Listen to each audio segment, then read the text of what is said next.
RCF.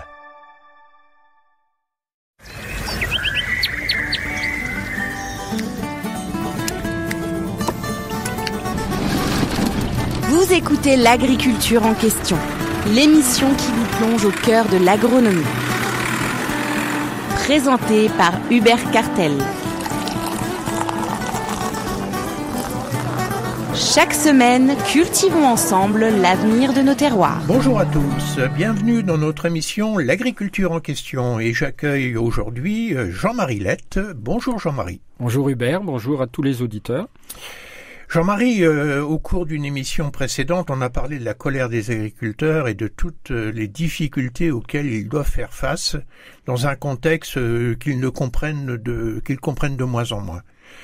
Or, aujourd'hui, on s'aperçoit que la balance commerciale des produits agroalimentaires pour la première fois en France est devenue déficitaire, rendez-vous compte.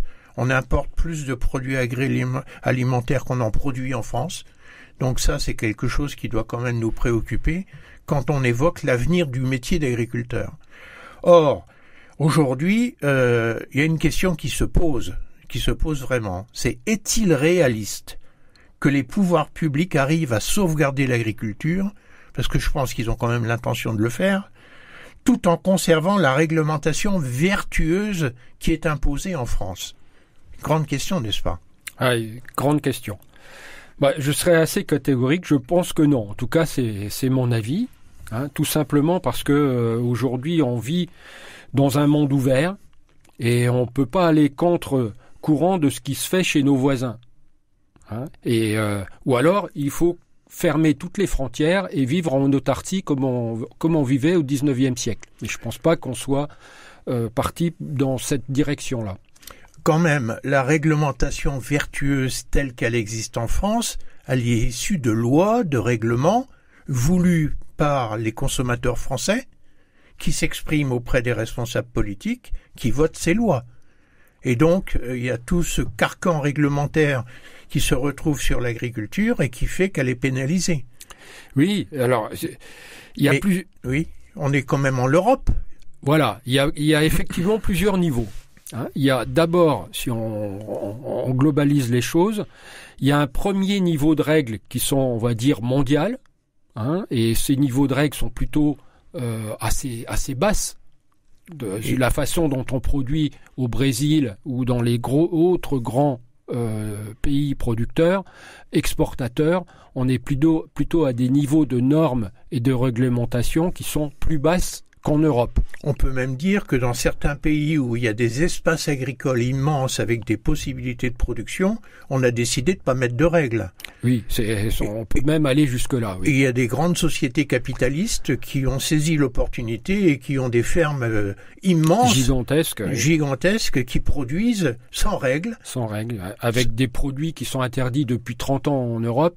Et qui sont toujours utilisés dans ces pays-là. Et dans ces pays-là, il y a des pouvoirs politiques qui favorisent cela parce que ça permet d'avoir des exportations et des balances commerciales positives dans ses propres pays. C'est un premier niveau, il y en a un deuxième. C'est effectivement, vous l'avez dit, on est en Europe et il y a des règles concernant l'Europe.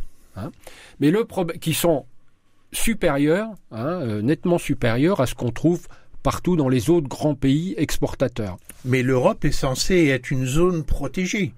C'est un marché protégé où il y a 27 pays qui échangent entre eux. Et cette zone protégée, elle se protège des premiers produits dont on vient parler.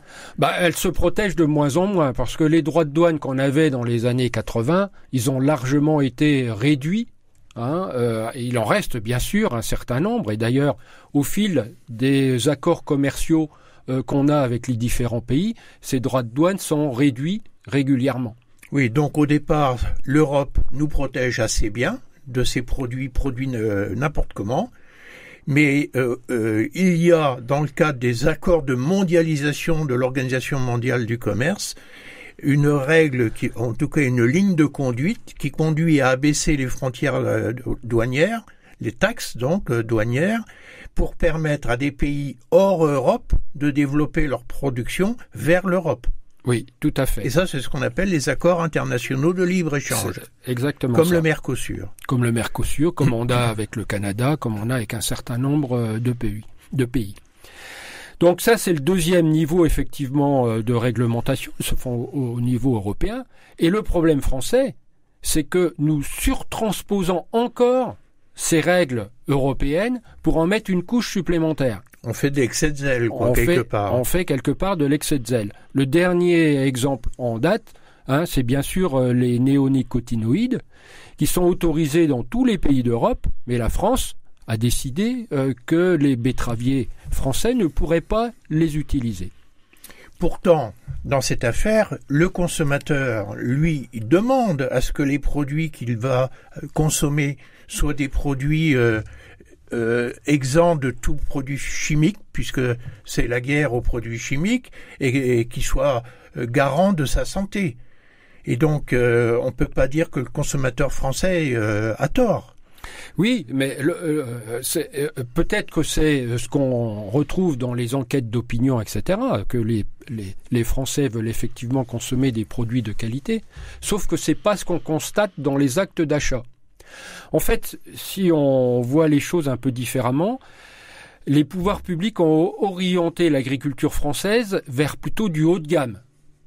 Très haut de gamme. Très haut de gamme. Et aujourd'hui, ce haut de gamme fait que on n'est plus compétitif pour produire du bas de gamme ou du moyen de gamme. Et le problème, c'est que le consommateur, ce qu'il veut, c'est pas du haut de gamme. C'est pas des labels, c'est pas de l'agriculture bio. Bien sûr, il y a un marché aussi pour ça, mais on peut pas avoir toute l'agriculture française tournée vers ces marchés-là. Il faut aussi produire vers le bas de gamme et le moyen de gamme, parce que le consommateur, en priorité, c'est ça qu'il veut. Il veut un prix. Il veut un prix. Il veut le prix le plus bas pour se nourrir. Et pour avoir ce prix, aujourd'hui, nous, compte tenu de nos normes, compte tenu de notre fiscalité, compte tenu de nos réglementations, on n'est plus capable de le faire. Donc on l'importe. On importe en masse, puisque les consommateurs consomment en masse des produits pas chers. Voilà, c'est ce qui fait que notre balance commerciale, depuis 10 ans, elle dérape régulièrement. Alors ça serait quoi la solution? Le retour à l'autarcie? C'est-à-dire mettre un mur autour de la frontière est de la France et au sud. De côté c'est la mer, c'est moins grave, c'est plus facile. Et faire en sorte qu'on vive en vase clos. Je crois pas qu'il faut revenir au 19e siècle. C'est pas la bonne solution. Il faut simplement que, puisqu'on est en Europe, on est établi en Europe, on a des atouts agricoles au moins aussi important que les autres pays européens, c'est que déjà, on retienne les normes européennes et qu'on ne les surtranspose pas. Alors ça, c'est aujourd'hui, ça ne reste qu'un vœu pieux. Ça reste qu'un vœu pieux. D'ailleurs, c'est une des raisons pour lesquelles les agriculteurs descendent dans la rue, parce qu'il semble extrêmement compliqué de supprimer des règles propres à la France qui sont des surtranspositions des règles européennes, parce qu'il y a une vraie résistance politique. Oui, mais justement, si on veut avoir une agriculture qui retrouve du souffle, on n'a pas d'autre choix que de passer par là. Et de confirmer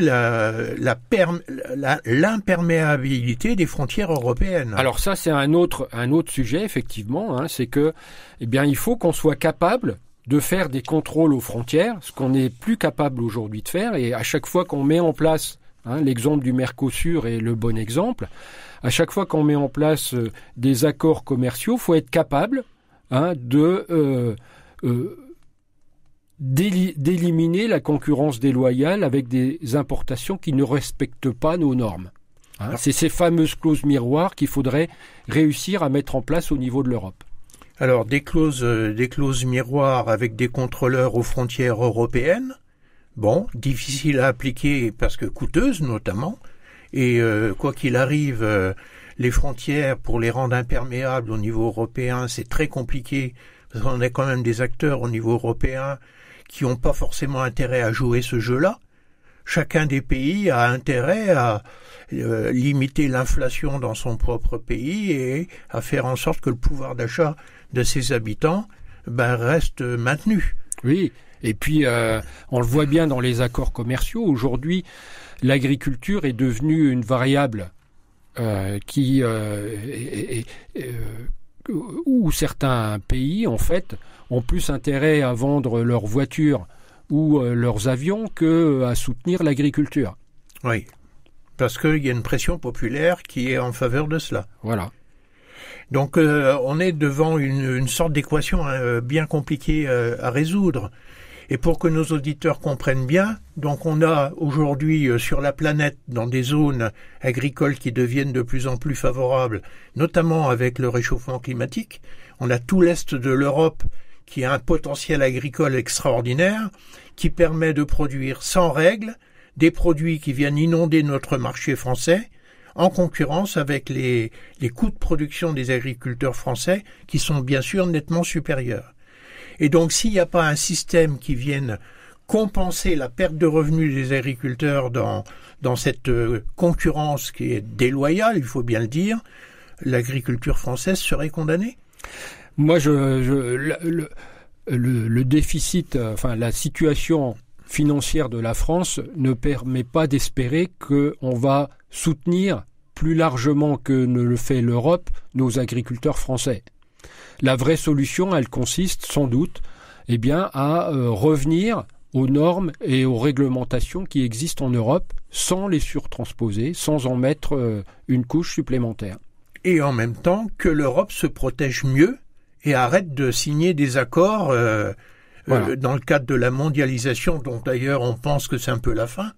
Aujourd'hui, quand on voit les politiques conduites par les États-Unis, c'est quand même la mise à mort de l'OMC. Puisque dans l'OMC, même un pays qui a une puissance économique considérable comme les États-Unis, elle est pénalisée contre des pays comme la Chine, qui ont des réserves de devises extraordinaires et qui subventionnent des produits qui coûtent déjà pas cher à produire, avec des coûts de main-d'œuvre 4 à 5 fois inférieurs aux nôtres, et en plus des subventions d'État pour envoyer leurs produits partout ailleurs sur la planète. Voilà. Il y a quand même une chose intéressante, c'est que les agriculteurs qui ont manifesté la semaine passée auprès des grandes surfaces, ils ont trouvé quoi dans les grandes surfaces? Justement, ils contrôlaient la provenance de tous ces produits. Ils ont, par exemple, ils sont allés chez KFC, leur restaurateur. Le fast-food poulet. Fast-food poulet. 100% des poulets provenaient de Pologne. 100% de leur Mais la Pologne est dans l'Europe. Mais la Pologne est dans l'Europe, sauf que on a des normes de production, nous, qui sont supérieures à ça. Ils ont trouvé du sucre italien. La Champagne est quand même une grande productrice de sucre, et on va le chercher en Italie. C'est quand même incroyable, quoi. Oui, et on pourrait rajouter aussi des œufs et des poulets qui viennent d'Ukraine, qui n'est pas dans l'Europe, et que auprès de ce pays-là, on s'est engagé pour soutenir l'effort de guerre à leur acheter prioritairement des quantités phénoménales de poulets, notamment produits sans règles. Voilà. Donc tout ça, quand on essaye de trouver du sens à tout ça, il y a quand même plein de choses qui vont pas. C'est pas bon pour les agriculteurs parce que ils sont incapables de placer leur production. C'est pas bon pour l'environnement parce que on va chercher des productions qui sont pas locales, mais qui sont à l'autre bout de la planète. Et puis c'est pas bon pour notre balance commerciale. Donc, et c'est pas bon pour les consommateurs qui savent pas ce qu'ils mangent, qui savent pas ce qu'ils mangent. Qui savent pas ce qu'ils mangent et qui risquent de s'empoisonner et de porter la responsabilité sur les agriculteurs français quelquefois. Bon, tout ça n'est pas très réjouissant, Jean-Marie. Mais il faut dire la vérité et nos auditeurs sur RCF méritent la vérité. À très bientôt. À bientôt. Au revoir à tous.